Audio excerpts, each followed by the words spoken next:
ದರೋಡೆಯಲ್ಲಿ ಈಗಾಗಲೇ ಪೊಲೀಸ್ ಎಲ್ಲ ಮಾಹಿತಿಗಳನ್ನು ಪಡ್ಕೊಂಡಿದ್ದಾರೆ. ಅವರು ಕರ್ನಾಟಕದವರ ಅಥವಾ ಹೊರಗಿನವರ ಆ ವೆಹಿಕಲ್ಗಳೇನು ಯೂಸ್ ಮಾಡಿದ್ದಾರೆ ಅದು ಕೂಡ ಒಂದು ವೆಹಿಕಲ್ದು ಫೋಟೋ ತೆಗೆದು ಅದನ್ನು ಹಾಕಿದ್ದಾರೆ. ಅದನ್ನು ವೆರಿಫೈ ಮಾಡಲಾಗಿ ಅದು ಬೇರೆ ವೆಹಿಕಲಿನ ನಂಬರ್ ಪ್ಲೇಟ್ ಆಗಿ ಯೂಸ್ ಮಾಡಿದ್ದಾರೆ. ಆ ನಂಬರ್ನು ಹುಡುಕೊಂಡು ಹೋದಾಗ ಯಾವುದೋ ಒಂದು ಸ್ವಿಫ್ಟ್ ವೆಹಿಕಲ್ಗೆ ಅವ್ರ ಮನೆಯಲ್ಲಿ ಪಾಪ ಅವರು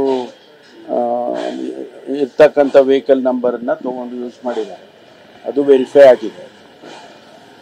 ಈಗ ಹೊರಗಡೆ ತೊಗೊಂಡು ಹೋಗಿದ್ದಾರಾ, ಅವ್ರು ಯಾವ ವೆಹಿಕಲ್ಸಲ್ಲಿ ಹೋಗಿದ್ದಾರೆ ಅಂತ ಗೊತ್ತಿಲ್ಲ. ಯಾಕೆಂದರೆ ಅವರು ವೆಹಿಕಲ್ಸನ್ನು ಬದಲಾಯಿಸ್ಕೊಂಡಿದ್ದಾರೆ, ಹಣ ಟ್ರಾನ್ಸ್ಫರ್ ಮಾಡ್ಕೊಂಡಿದ್ದಾರೆ. ಆ ವೆಹಿಕಲ್ ಯಾವುದು ಅಂತ ನಮಗಿನ್ನೂ ಕೂಡ ಒಂದಿಷ್ಟು ಮಾಹಿತಿಗಳಿದ್ದಾವೆ, ಆದರೆ ನಿಖರವಾಗಿ ಇನ್ನೂ ಕೂಡ ಸಿಗಲಿಲ್ಲ. ಆ ವೆಹಿಕಲ್ ಹೊರಗಡೆ ಸ್ಟೇಟ್ ಬಿಟ್ಟು ಹೋಗಿದೆಯಾ ಇಲ್ವಾ ಅನ್ನೋದನ್ನು ನಾವು ಹುಡುಕ್ತಾ ಇದ್ದೇವೆ. ಎಂಟೈರ್ ಸಿಟಿಯ CCTV ಕ್ಯಾಮ್ರಾಗಳನ್ನೆಲ್ಲವನ್ನು ಕೂಡ ಶೋಧನೆ ಮಾಡ್ತಾ ಇದ್ದಾರೆ. ಖಂಡಿತವಾಗಿ ಹಿಡಿಯೋದಂತೂ ಗ್ಯಾರಂಟಿ, ಹಿಡಿಯೋದಂತೂ ಖಂಡಿತವಾಗಿ ಹಿಡಿದಾಕ್ತೀವಿ. ಬಿಜಾಪುರದಲ್ಲಿ 2 ಘಟನೆ ಇದೇ ರೀತಿಯಾಗಿತ್ತು.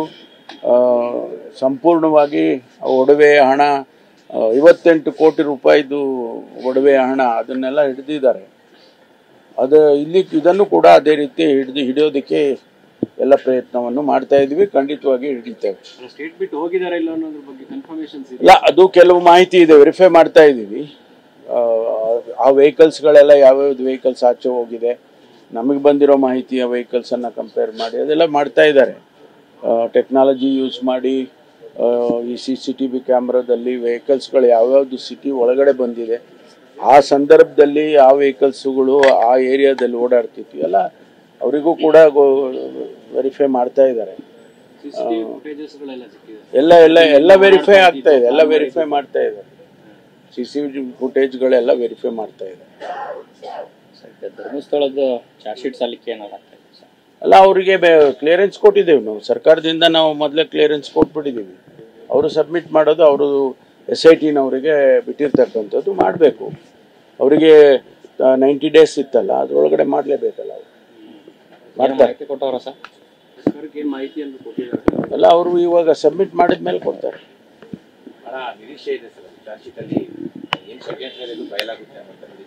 ಅದೇ ಅದು ಬರಲಿ, ಹೊರಗಡೆ ಬರಲಿ. ಬಂದ ಮೇಲೆ ನಿಮಗೂ ಗೊತ್ತಾಗುತ್ತೆ, ನಮಗೂ ಗೊತ್ತಾಗುತ್ತೆ. ಕೊಡ್ತಾರೆ, ಕೊಡಲೇಬೇಕಲ್ಲ. ಸರ್ಕಾರಕ್ಕೆ SIT ಮಾಡಿರೋರು ನಾವೇ ಅಲ್ವಾ, ಸರ್ಕಾರ ಅಲ್ವಾ? ಸೊ ಸರ್ಕಾರಕ್ಕೆ ಅವ್ರು ಕೊಡಲೇಬೇಕಾಗುತ್ತೆ.